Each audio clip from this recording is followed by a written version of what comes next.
네, 그 뭐죠? 석가와 미륵의 이야기 또 연결해서 읽습니다.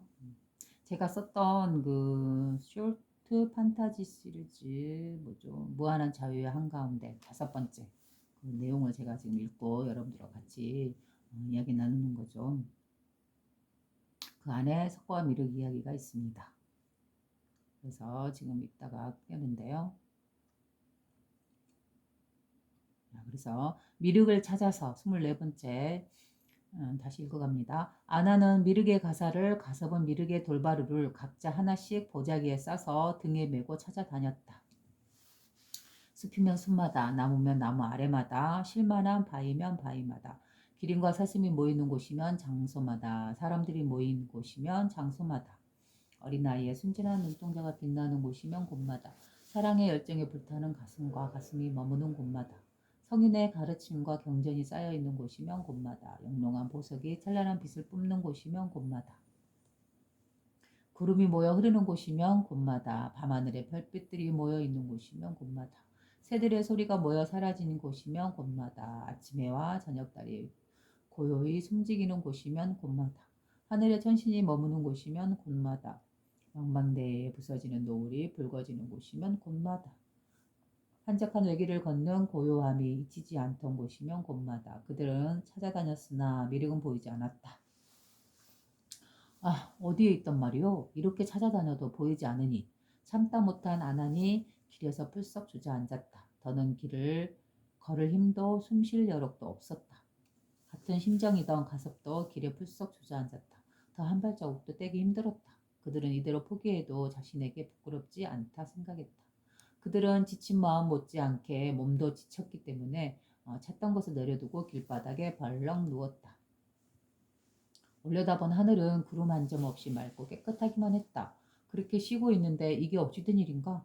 그렇게도 찾아 헤매던 미륵이 허공에서 얼굴을 내밀어 아난의 얼굴 앞으로 곧장 다가오더니 슬그머니 웃고 있지 않은가? 아니, 미륵이 아니요. 어찌 그동안 감쪽같이 숨어 있었단 말이오? 반갑기도 하고 화가 난 아난이 어이없다는 듯이 소리쳤다. 이럴 수가. 왜 나는 보이지도 않고 드러나지도 않는 곳을 찾을 생각을 못한 거지? 눈이 보이는 것에만 속았었군. 늘 우리의 곁에 숨어 있었잖아. 가섭은 지금껏 모르고 찾아다녔던 자신이 억울하기도 하고 바보스럽기도 해서 가슴을 손으로 치며 외쳤다. 늘 그대들의 등에 메고 다녔던 돌바루와 가사가 내 것이었으시 그것들이 내가 쓰던 나의 자취이듯이 난 늘 그대들과 함께 있었을 뿐이요. 미륵은 억울해하는 그들에게 별일 아닌 듯이 시큰둥하니 눈을 흘겼다. 그대들이 찾아다니던 곳마다 늘 함께 있고 함께 숨쉬었었는데 알지 못했던 것은 그대들이 아닌가? 너무나 평범했던 자신을 찾아주기를 바라며 늘 뒤따랐던 자신을 찾아내지 못해 내심 서운했던 미륵이었다. 아난과 가섭은 돌바루와 가사를 미륵에게 전해주었다. 이 내용을 다시 한번 풀어서 한번 읽어보겠습니다. 아나는 미륵의 가사를 가섭은 미륵의 돌바루를 각자 하나씩 보자기에 싸서 등에 메고 찾아다녔다. 그리고 장소면 장소마다 이렇게 그들은 찾아다녔으나 미륵은 보이지 않았다. 그래요. 미륵은 무엇을 상징한다고 그랬죠? 우리 성품이죠. 성품이란 어떤 곳에 어떤 형체로 어떤 장소에 어떤 모습으로 있는 것이다? 아니다. 그렇기 때문에 찾을 수 없는 것이죠. 아, 어디에 있단 말이오? 이렇게 찾아다녀도 보이지 않으니 참다 못한 아난이 길에서 뿔썩 주저앉았다. 더는 걸을 힘도 숨 쉴 여력도 없었다. 같은 심정이던 가섭도 길에 뿔썩 주저앉았다. 더 한 발자국도 떼기 힘들었다. 그들은 이대로 포기해도 자신에게 부끄럽지 않다 생각했다. 그들은 지친 마음 못지않게 몸도 지쳤기에 찾던 것을 내려두고 길바닥에 벌렁 누웠다. 그래요. 찾던 것을 내려두고 내려놨다. 그죠? 불교에서는 방아차게라라고 하죠. 자기가 찾는 거, 갈구하는 거, 원하는 거, 그죠? 그거를 내려놔라. 그리고 쉴 때 비로소 드러날 것이다. 찾던 것을 내려두고 길바닥에 벌렁 누웠다. 이제 다 포기하고 그냥 누웠던 것이죠. 그죠? 읽어보면은 올려다본 하늘은 구름 한 점 없이 맑고 깨끗하기만 했다. 바로 어떤 것도 바라거나 원하는 거 없이, 그죠? 모든 걸 포기하고, 그리고 이제 벌렁 누워서 하늘을 바라봤을 때, 그때 그 보고 있던 그 순간의 느낌은 뭘까요? 그때 그 순간에 바라보면 무언가를 찾고 있는 게 아니죠. 이제 그 모든 걸 내려놓고 다 포기하고, 어떤 원하는 것도 없이 바라는 것도 없이, 그저 있는 그대로 어떤 느낌도 없이 그저 그 순간에 그 현실에 존재하고 있으면서, 그죠? 이렇게 하늘을 봤던 것이죠. 바로 그러할 때 누가 나타난 것이죠? 그렇게 쉬고 있는데 이게 어찌된 일인가? 그렇게 해도 찾아 헤맸던 미륵이 허공에서 얼굴을 내밀어 아난의 얼굴 앞으로 곧장 다가오더니 슬그머니 웃고 있지 않은가? 그래요. 우리의 성품이라는 거는 어때요? 찾아도 찾아도 외부에서 찾을 수 있는 게 아니죠. 왜? 내 내면에서 내가 느끼는 것이기 때문에. 그죠? 내가 내면에 있던 것을 찾아 아는 것이기 때문에. 그래서 바로 그렇게 외부에 있는 걸 찾아낼 수는 있지만 바로 자기 발밑에 있는 거는 설마 발밑에 있겠어? 설마 내 안에 있겠어? 설마 내 성품 안에, 내 성격 안에 있겠어? 이렇게 생각하기 때문에 설마 일어나고 사라지는 이것이 있겠어? 그죠? 늘 허덕이며 껄떡껄떡거리고 있는 무슨 생각이 오만 생각이 왔다 갔다 하는 이것이 정말 그것이겠어? 라고 생각하지 않기 때문에 못 찾는 것이죠. 그렇게도 찾아 헤매던 미륵이 허공에서 얼굴을 내밀어 아난의 얼굴 앞으로 곧장 다가오더니 슬그머니 웃고 있지 않은가? 뭐예요? 슬그머니 웃는다는 건 뭐예요, 미륵이? 이미 아난이나 가섭이 무엇을 원하고 무엇을 찾으러 다녔는지 늘 알고 있었다는 것이죠. 보이지 않는 곳에서 늘 함께 느끼고 있었다는 것이죠. 그들이 원하던 것을. 그리고 이미 알고 있었기 때문에 이렇게 얼굴 앞으로 곧장 다가와서 허공에서 그리고 슬그머니 웃고 있다는 것이죠. 그래요. 바로 이거는 뭐예요? 아난과 가섭이 늘 자신들이 쓰고 있는 그 마음이, 그 정신이 누구하고 늘 연결돼서 알고 있다는 거야. 바로 이 성품이, 이 하나의 의식이. 그렇다면 이 하나의 의식은 뭐 외부의 어떤 존재인가? 아니죠. 그죠? 늘 자신과 함께 하고 있는 이 성품, 첫 번째 순수한 의식의 자리, 우리의 참된 정신의 자리, 바로 그 자리에서 미륵이라고 말할 수 있는, 언어로 붙일 수 있는, 그죠? 때 묻은 언어죠. 어떻게 보면. 붙일 수 있는 바로 그 성품의 그 자리. 즉, 미륵이라는 성품이 늘 자신과 함께 했었고, 아난과 가섭과 함께 했었고, 찾고 있는 그거 자체였기 때문에. 그죠? 어디 있지? 하고 알아차리고 이렇게 찾고 있는 그 눈, 그 의식, 보고 있는, 알아차리고 있는, 찾고 있는 바로 그것이 미륵이고, 곧바로 그들이 아난과 가섭이었기 때문에 그 하나의 의식을 같이 공유해서 늘 함께 쓰고 찾아다녔기 때문에, 그죠? 바로 미륵은 이미 그들의 마음을 알고 곧장 얼굴 앞에 나타나서 슬그머니 웃고 있을 수 있었던 것이죠. 아니, 미륵이 아니요. 어찌 그동안 감쪽같이 숨어 있었단 말이요. 감쪽같이 숨어 있죠. 이 성품이라는 건 어디에 존재한다, 어디에 있다, 무엇이다 라고 말할 수 없기 때문에. 그렇죠? 반갑기도 하고 화가 난 아난이 어이없다는 듯이 소리쳤다. 이럴 수가. 왜 나는 보지도 않고 드러나지도 않는 곳을 찾을 생각을 못한 거지? 눈이 보이는 것에만 속았었군. 늘 우리 곁에 숨어 있었잖아. 가섭은 지금껏 모르고 찾아다녔던 자신이 억울하기도 하고 바보스럽기도 해서 가슴을 손으로 치면서 이렇게 말했다. 그죠? 뭐라고 말했다고? 이럴 수가. 왜 나는 보이지도 않고 드러나지도 않는 곳을 찾을 생각을 못한 거지? 우리는 늘 무언가를 찾을 때, 무언가를 갈구할 때 이것이다 라고 했을 때 보이거나 드러나거나 이런 것에서 우리는 그걸 찾으려고 하는 것이죠. 근데 그게 아니다는 것이죠. 그곳에는 없다는 것이죠. 그래서 이럴 수가. 왜 나는 보이지도 않고 드러나지도 않는 곳을 찾을 생각을 못한 거지? 바로 여기는 어디예요? 자신의 마음인 것이죠. 보이지도 않고 드러나지도 않는, 그러나 작용하고 있는 우리의 생각이고 우리의 마음이죠. 그죠? 우리는 마음이나 생각은 늘 우리에게 우리 내면에서 일어나서 유지하다 사라지는데 그것이 도대체 어디에 있다가 나오는지, 그죠? 어떤 장소에 있다 나오는지, 어떤 모양으로 있다 나오는지 알 수가 없죠. 그러나 이 마음이라고 생각이라는 거 이거 어디 가서 어디 있나 하고 찾아볼라 해도 어디가 있는 게 아니죠. 시체가 있는 것도 아니죠. 마치 이와 같이 이 성품으로서 상징하는 이 미륵이 그러한 상태로 있었던 것이죠. 그러나 늘 가섭과 아난이라는 그 의식과 함께 정신과 함께 늘 함께 보고 있었고 함께 찾고 있었고 늘 함께 있었던 것이죠. 그렇기 때문에 슬그머니 웃을 수 있었던 것이죠. 늘 우리 곁에 숨어 있었잖아. 눈에 보이던 것에만 속았었고 드러난 거, 물질화되어 있는 거, 하다못해 그 하나의 의식이라든가, 뭐 하느님이라든가, 뭐 하늘이라든가, 신이라든가, 뭐 이러한 것들이 주인공 의식이라든가 선에서 지어주는 그런 것들은 뭔가 어딘가에 무언가 있을 거라고 생각하지 어떠한 곳에 무엇으로서 근데 그게 아니죠. 보이지도 않고 드러나지도 않는 그죠? 여기에 있는 것이죠. 늘 우리 곁에 숨어 있었잖아. 늘 우리와 함께 있었잖아. 이 말이죠. 가섭은 지금껏 모르고 찾아다녔던 자신이 억울하기도 하고 바보스럽기도 해서 가슴을 손으로 치며 외쳤다. 그러자 미륵이 이렇게 말했죠. 늘 그대들의 등에 메고 다녔던 돌바루와 가사가 내 것이었듯이 그것들이 내가 쓰던 나의 자치이듯이 난 늘 그대들과 함께 있었을 뿐이요. 미륵은 억울해하는 그들에게 별일 아닌 듯이 시큰둥하니 눈을 흘겼다. 그래 별것 아니죠. 이 상품자리를 우리가 찾아보면 뭐 이게 상품이었다고? 이걸 그렇게 힘들게 찾았다고? 이걸 이렇게 어렵게 말했다고? 이걸 이렇게 가르쳤다고 어렵게? 이렇게 다들 그렇게 생각하잖아요. 늘 평범하고 늘 이거 늘 함께하고 있는 이것이잖아. 라고 우리가 알게 되는 것이죠. 그죠?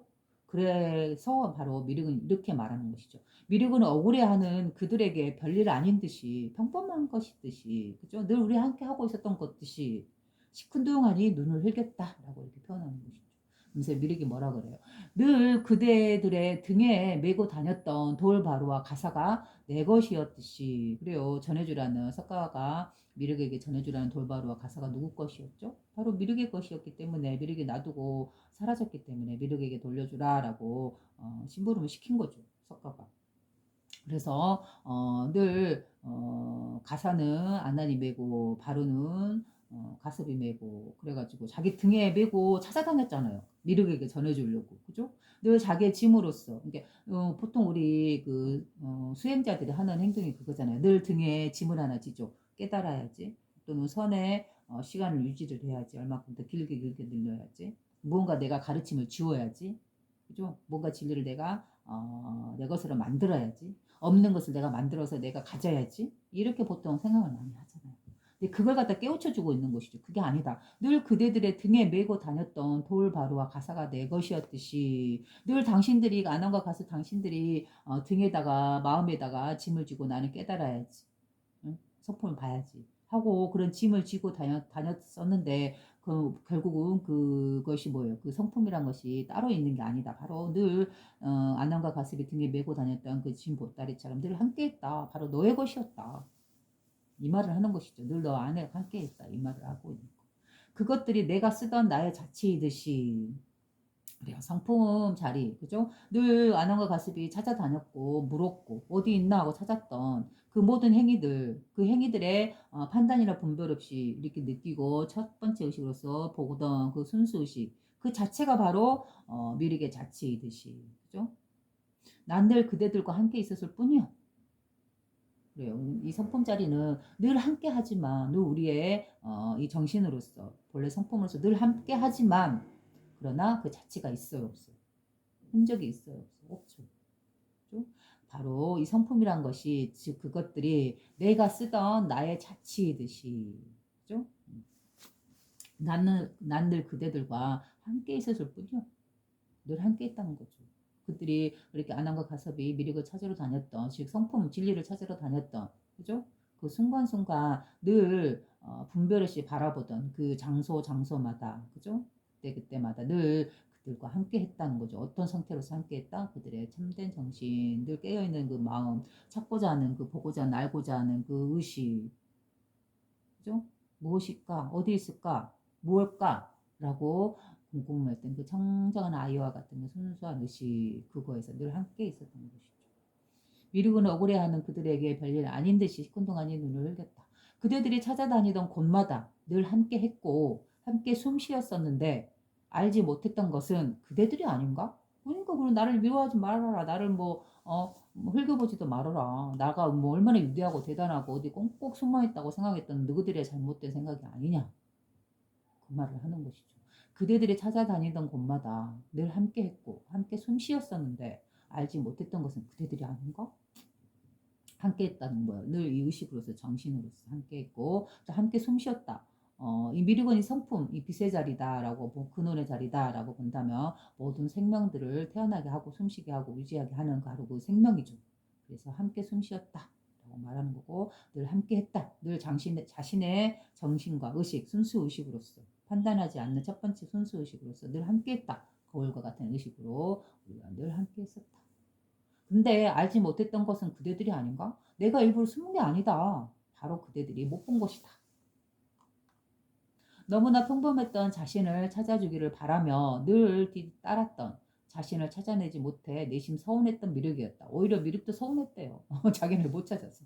아니 도대체가 너희들이 찾고 있던 그 성품이라는 것이 너희들 늘 메고 다니는 그 짐처럼, 너희들이 늘 찾고 있던 그 의식처럼, 너희들 숨쉬고 있는 그 생명처럼 늘 너희들과 함께 있었는데 왜 나를 그렇게 못 찾냐 하고 내심 미륵도 서운해했대요.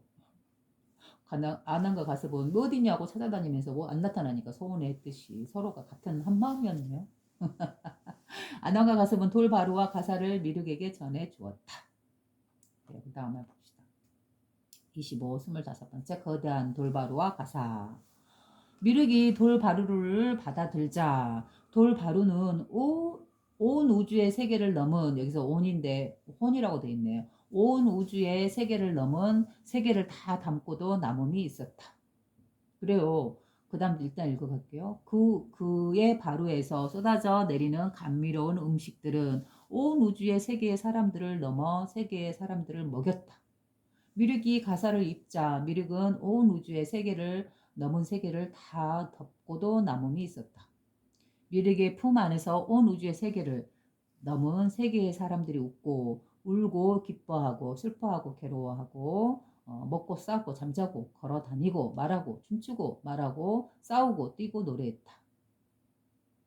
미륵이 마음을 가다듬고 앉아 고요함에 머무니 온 우주의 세계를 넘은 세계가 하나로 연결되어지더니 그 온 세계를 덮는 신령한 빛에 한 그루 생명나무로 변하였다. 미륵이 자애로운 미소를 지으며 손가락 하나를 들어 올리자 온 우주의 세계를 넘은 세계의 사람들이 동시에 자신의 손가락이 들어 올려졌다.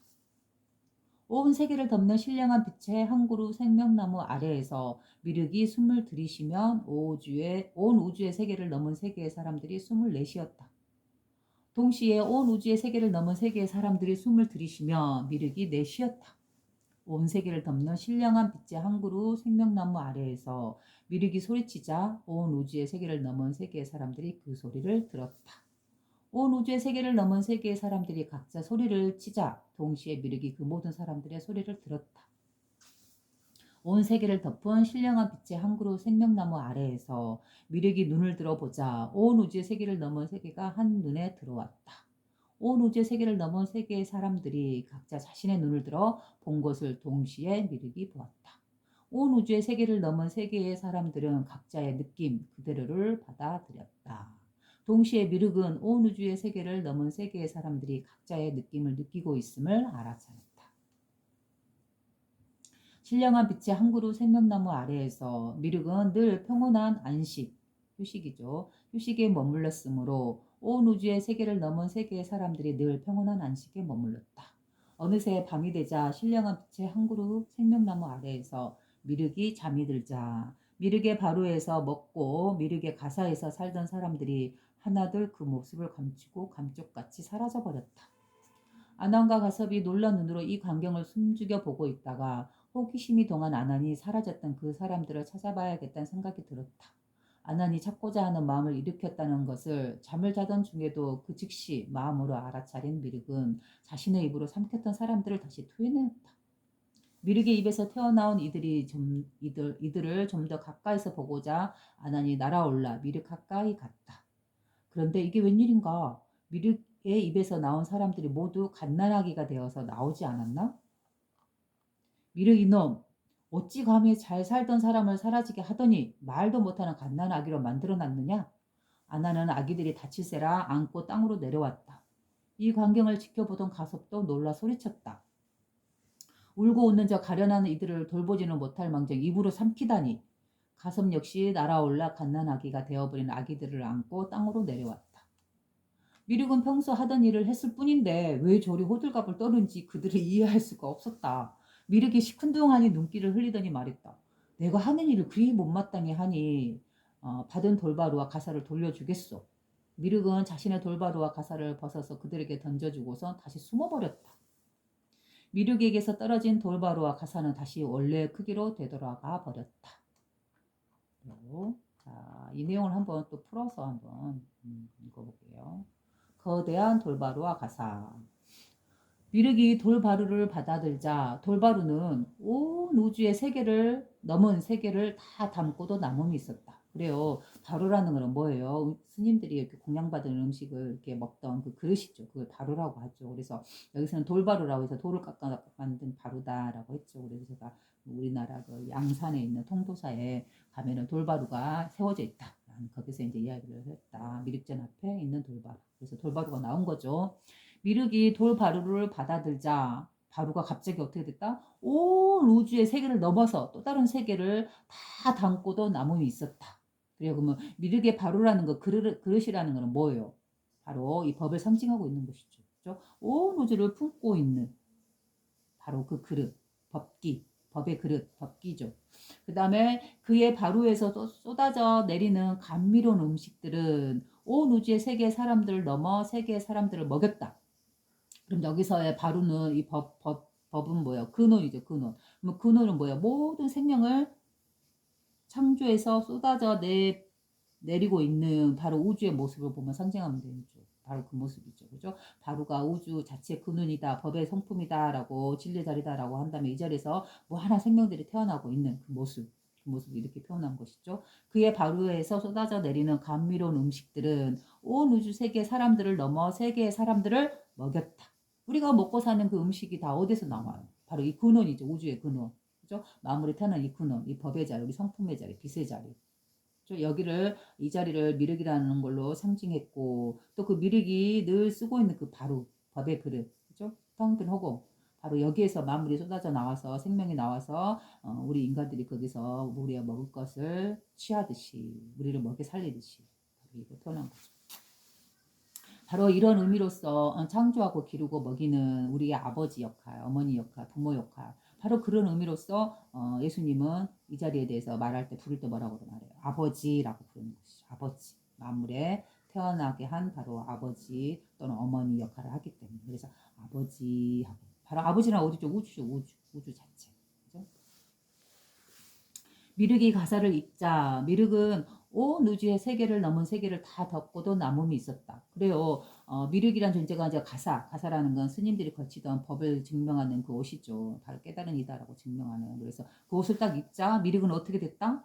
바로 그 몸이 부풀어 나서 온 우주의 세계를 넘은 세계를 다 덮고도 남음이 있었대요. 그죠? 미륵이 그렇게 커진 것이죠. 미륵의 가사가 미륵이 그렇게 커져서 마치 이거는 뭐예요? 뭐죠, 그게 불교에서는 바로 이 진리의 성품과 이 성품이 품어낸 우주 만물을 법신 비로자나 부처님이라고 해서 법신 비로자나 부처님은 우주를 한 덩어리 자신의 한 몸으로서 이렇게 의식하고 있는 존재죠. 그죠? 그래서 마치 미륵이 그 법신처럼 이렇게 커져버린 것이죠. 자기가 입던 그 가사를 입은 순간. 그죠? 이 미륵이 됐든 아니면은 아난이 됐든 가습이 됐든 또는 석가가 됐든 또는 우리 평범한 우리들이 됐든 이 진리의 성품을 이 하나의 의식에 안게 되면 어때요? 자신이랑 껍질을 버리고 이 몸이랑 껍질을 버리고 우리는 어때요? 온 우주 그 자체가 되죠. 바로 이렇게 미륵처럼 온 우주를 품는 존재가 되고 그죠? 우주 자체가 되는 것이죠. 그죠? 한 중심에서 그 전체를 알아차리고 있는 그 상태에 들어가는 것이죠. 하나의 의식으로. 그죠? 가서 들어가 합일한다 하죠. 그걸 보고 하나를 이룬다. 그죠? 그래서 미륵이 가사를 읽자 미륵은 온 우주의 세계를 넘은 세계를 다 덮고도 남음이 있었다. 미륵의 품 안에서 온 우주의 세계를 넘은 세계의 사람들이 웃고 울고 기뻐하고 슬퍼하고 괴로워하고 먹고 싸고 잠자고 걸어다니고 말하고 춤추고 말하고 말이 두 번 나오면 싸우고 뛰고 노래했다. 그래요. 바로 이게 뭐예요? 우리의 삶의 모습인 것이죠. 이게 자체가. 그죠? 그래서 우리는 늘 어디 품 안에서 이런 행위를 하고 있다, 이렇게 살고 있다? 미륵의 품 안에서, 즉 진리의 품 안에서, 법의 품 안에서, 이 하나의 의식의 안에서, 원 우주 그 자체 안에서. 그죠? 그래서 이런 말을 하잖아요. 그 불교에서 이런 말 있잖아요. 손오공이 아무리 재주가 뛰어나고 뭐 힘이 세다 하더라도 결국은 뭐다 지가 아무리 움직여도 부처님 손바닥 안에 있다. 이런 거하고 같은 것이죠. 그죠? 미륵이라는 하나의 그 존재 안에 품 안에 그 모든 생명들이 있고 그 모든 생명들의 삶이 움직임이 그죠? 그 세세하게 그 일어나는 그 모든 행동, 자고 일어나고 움직이는 그 말하고 행동하는, 생각하는 그 모든 행위들이 다 어디에 들어가 있다? 바로 미륵의 품에, 즉 진리의 품에, 성품 안에, 그죠? 이 하나의 의식 안에, 우주라는 커다란 그릇 안에, 그 안에서 우리는 다양한 삶을 살아가고 있고 다양한 행위를 하고 있으나 늘 누구와 함께 하고 있는 거예요. 바로 이 미륵이라는 성품, 바로 우리의 본래 성품자리, 빛의 성품자리, 이 하나의 의식의 자리, 이 자리 안에서 우리는 그 모든 행위를 하고 살아가고 있는 것이죠. 싸우고 뛰고 노래하고 말하고 춤추고 걸어다니고 잠자고 싸고 먹고 괴로워하고 슬퍼하고 기뻐하고 웃고 울고 이 모든 행위들 그것들이 다 누구의 품 안에서 진리의 성품 안에서 이루어지고 있다. 그러니까 노자는 그렇죠. 도에서 분리될 수 있다면 그건 도가 아니다. 늘 항상 한다. 도는 이렇게 표현할 수 있는 것이죠. 미륵이 마음을 가다듬고 앉아 고요함에 머무니 온 우주의 세계를 넘은 세계가 하나로 연결되어져 그 온 세계를 덮는 신령한 빛의 한 그루 생명나무로 변하였다. 그리고 그래서 이 성품자리를 또 다른 말로 표현하다 보면 빛이라고도 표현할 수 있고 또 한 그루의 생명나무다라고도 표현할 수 있어요. 이 성품자리를. 그래서 한 그루라는 말은 한 나무, 우리 나무 하나를 한번 봐보세요. 그러면은 나무 한 그루를 보면 밑에 뿌리가 있고 줄기가 힘차게 나와서 그 다음에 가지가 나누어지고 그 사이에 잎이 있고 또 열매나 꽃이 열리죠. 바로 뿌리, 기둥, 그 다음에 줄기, 잎, 나무, 열매 이것이 떨어져서 각자가 있는 게 아니죠. 그건 다 나무라는 하나의 존재로 서로 연결되어서 각자 부위를 보면 따로따로 있는 것 같으나 결국 나무라는 하나의 존재로 서로 연결되어 있죠. 한 그루죠. 하나죠. 한 마음이죠. 일심이죠. 하나의 의식이죠. 바로 이게 진리의 모습이라는 것이죠. 그래서 우리 자연물이나 우리 사람이나 이런 것을 보면 이 성품이 어떠한지 그 물질의 모습이나 물질의 성품을 보고 우리는 이 진리의 성품을 깨달을 수 있는 것이죠. 그래서 나무 한 그루를 보더라도 나무의 그 전체가 하나로 서로 연결되어 있듯이 또한 이 우주도 서로 분리되어 있는 게 아니고 서로 한 그루의 그 한 바로 한 법의 바로라고 부르는 텅빈 허공, 우리의 근원의 자리, 그죠? 만물을 품는 이 우주의 허공, 바로 이게 법의 그릇이다라고 본다면 텅 비어 있어서 모든 그 안에는 모든 존재들이 서로 연결되어서 한 덩어리로서 존재하고 있는 모습. 바로 이거를 한 그루의 생명나무다라고 언어로 제가 표현한 거예요. 그래서 이런 식의 한 그루의 생명나무 이거를 갖다가 뭐 저는 이제 잘은 모르지만 유튜브에서 간혹 지나가는 언어를 보면 뭐 카발라라는 나무로서 이렇게 표현해 놨다라고 하잖아요. 그래서 한 그루의 나무로 해가지고 거기서 뭐 이렇게 그림이 그려져 있더라고요. 즉 이 한 그루의 생명을 표현한 거예요. 생명나무라는 거는 바로 우리의 본성이죠. 성품자리죠. 왜 만물을 펼쳐내는 바로 그 자리이기 때문에 도의 자리요 근원의 자리이기 때문에 이 자리가 무한 수한 생명을 표현하는 자리이기 때문에 생명이다. 그리고 나무라고 표현하는 거예요. 한 그루 나무로 표현하는 거는 바로 서로 분리되어 있지 않다. 이것과 저것이 이 우주와 저 우주가 이 지구와 저 행성이 나와 저 사람이 그죠? 이 꽃과 저 구름이 서로 분리되어 있는 게 아니다. 그죠? 서로 연결되어 있는 한 덩어리로서 하나로서 존재하고 있다. 그거를 한 그루의 생명나무로 변하였다라고 말을 한 거예요. 미륵이 성품자리를 표현한 거다라고 한다면 역시 미륵이 무엇으로 변했다? 한 그루의 생명나무로 변하였다. 같은 말이죠. 이 진리를 드러내는 거죠. 그래서 미륵이 마음을 가다듬고 앉아서 고요함에 머무니 즉 어떠한 마음의 사심이나 여러 가지 감정에 요동치지 않고 부동의 이 고요한 본성의 성품자리 이 정멸의 자리에 머무니 이 말이죠. 그래서 온 우주의 세계를 넘은 세계가 하나로 연결되어지더니 이 성품자리는 하나의 의식이기 때문에 온 우주와 내가 바로 연결되어지는 것이 하나에 합일되는 것이죠. 연결되어지더니 온 세계를 덮은 신령한 빛의 한 그루 생명나무로 변하였다.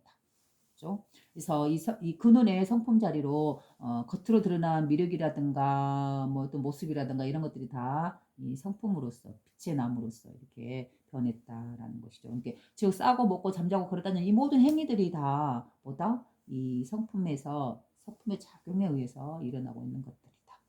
표현하는 것이죠. 그리고 온 세계를 덮는 신령한 빛의 한 그루의 생명나무 이 말은 또 불교식 언어로 말하면 이거 짧게 말하면 용화수예요. 용화수. 그래서 미륵 부처님이 설법한다는 그 나무 용화수 나무죠. 용화수 나무 아래에서 미륵 부처님이 설법을 법에 대해서 말을 할 때 아주 뭐 9만 9천 뭐 9억 밤사 하여튼 그 거대한 수의 인구들이 사람들이 깨달음을 얻는다라고 하죠. 그래서 세 번의 설법을 한다 뭐 이런 내용이 있잖아요. 미륵부처님이 내려오면 그 말이 뭔 말이에요? 거기서 말하는 미륵부처님이 설법한다는 그 용화수라는 나무는 나무 아래서 설법한다 해서 용화수라는 건 뭐예요?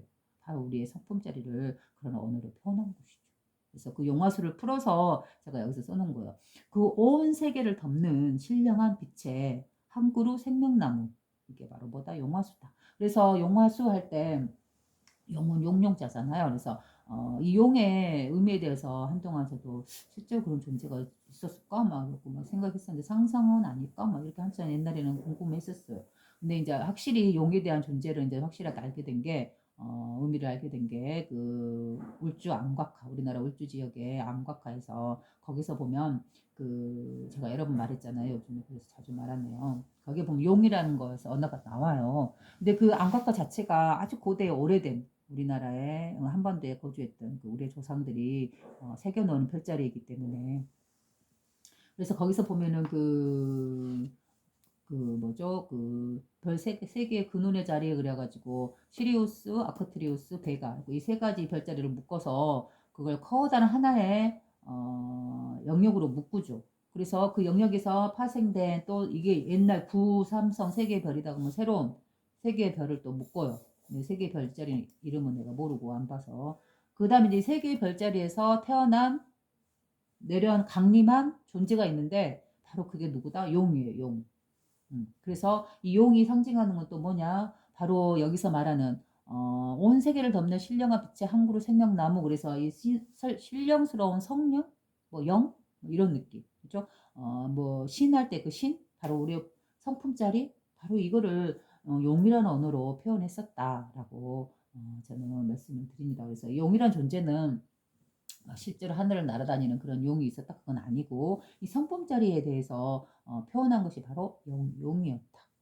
그리고 저는 이 용이 이제 상징하는 게 뭐예요? 옛날 시대는 바로 임금이죠, 임금. 그죠? 하늘의 주인, 하늘의 임금. 그래서 우리 그 옛날 군주제 같은데 그때 왕들은 옛날 시대 왕들은 다 무슨 옷을 입어요? 용포를 입죠. 그래서 용포를 입는 이유가 뭐예요? 바로 그 임금이 그 군주가 바로 이 세상의 중심이라는 것이죠. 예. 그런 의미로서 지상의 중심이고 그 사람의 임금이요. 또한 하늘에서 이걸 갖다 어디서 그 모티브를 따왔는가, 어디서 이게 시작되는가 이런 의미가 그럼 이 하늘의 우주의 북극성이죠. 그래서 북극성이 하늘의 우주의 중심이죠. 그래서 북극성을 중심으로 주변의 모든 별들이 행성들이 운행한다라고 하죠. 그래서 북극성은 부동이고 움직임이 없죠. 우리의 본성 자리를 의미한다. 즉 군주, 하늘의 주인 자리를 말한다. 그러면 그 외에 별들이 계속 그 중심을 북극성을 중심에서 도는 거는 신하들이고 대신들이고 백성들이고 또는 자연 만물이고 그런 것이고 그래서 이 하나의 의식이 모든 생명을 창조하고 그들을 돌리고 운영시키듯이 그 하늘의 하나의 의식의 주인공의 힘, 권능 그걸 그대로 물려받은 게 지상에서 바로 임금이고 군주죠. 그렇기 때문에 군주가 모든 만물의 주인이다라고 말하는 이유가 바로 그런 거고